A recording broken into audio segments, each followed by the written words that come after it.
For the second time in just 2 weeks, the West throttled again by a bomb cyclone.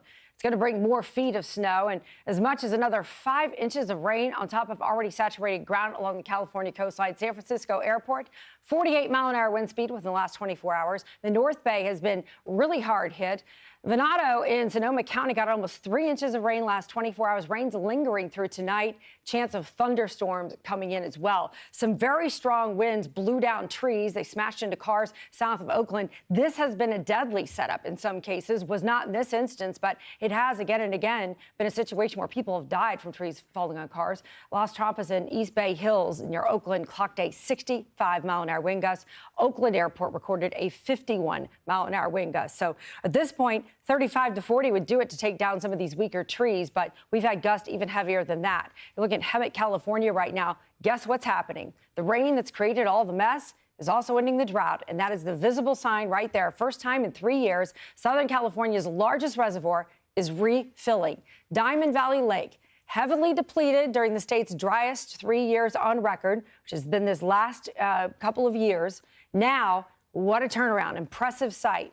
There has been a mess on the other side of this. We're happy to see the refills, but Caltrans, again, saying that they've had mudslides happening. Mariposa County, one of these spots that continues to have major problems with the ground not being able to absorb the moisture. I would say the one silver lining with this storm is we have said BIME cyclone, meaning it is lowered at least 24 millibars within 24 hours.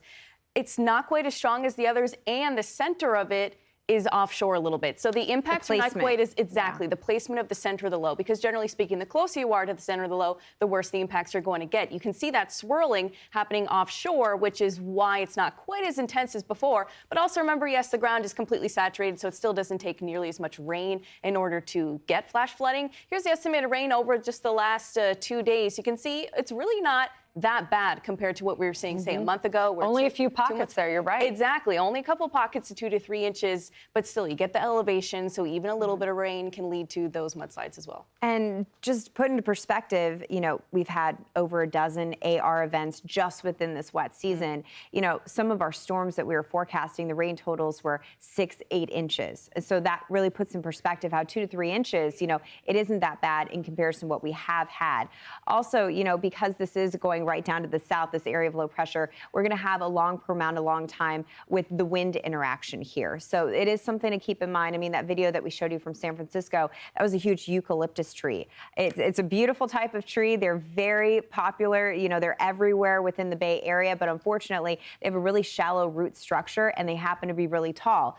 2 knocks against you if you're dealing with wind and very saturated soil. So unfortunately, you know, more of these trees could come down, which can cause, of course, damage and more power outage problems.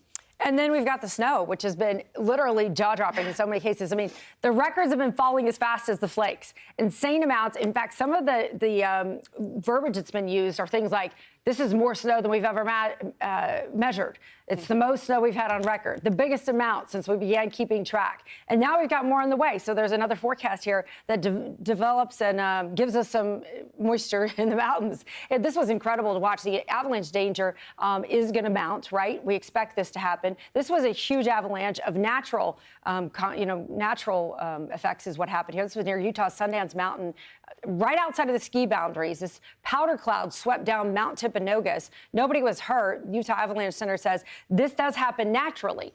They were doing some mitigation efforts nearby, but this is what it looks like when snow just decides to slide. If nobody's in it, quite a powerful and really beautiful, display. But you got to pay close attention today because you'll have warming temperatures on some of these slopes and the wet avalanche danger, which is the snow becomes so heavy it starts to slide. Northerly slopes today could be facing that. When you look at the forecast here, avalanche danger is up.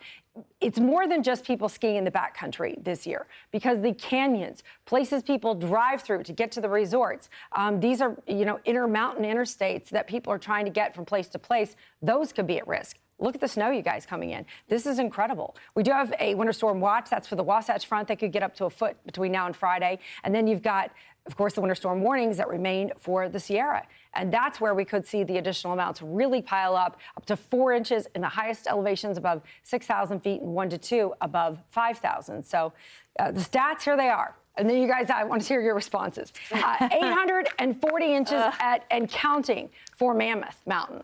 770 inches so far this season at Brighton Resort in Utah and counting. Highest snowfall in history for Brighton. Alta and Sobert also in the 700 club.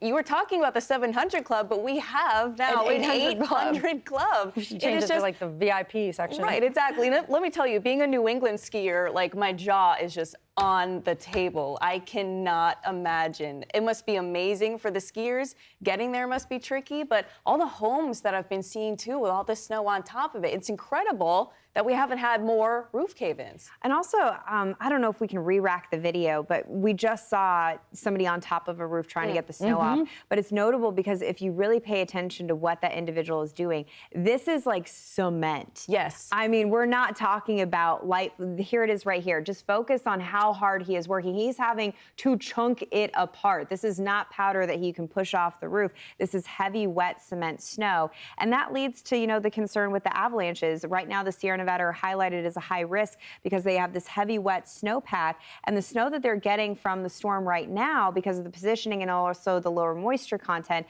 it is a little more light and fluffy. And so the difference of those water content within the snowpack, it increases the avalanche concern. And I'm Amy Freeze. Welcome to Fox Weather's YouTube page. We have more great videos on the way, so make sure to subscribe to stay updated on all things weather.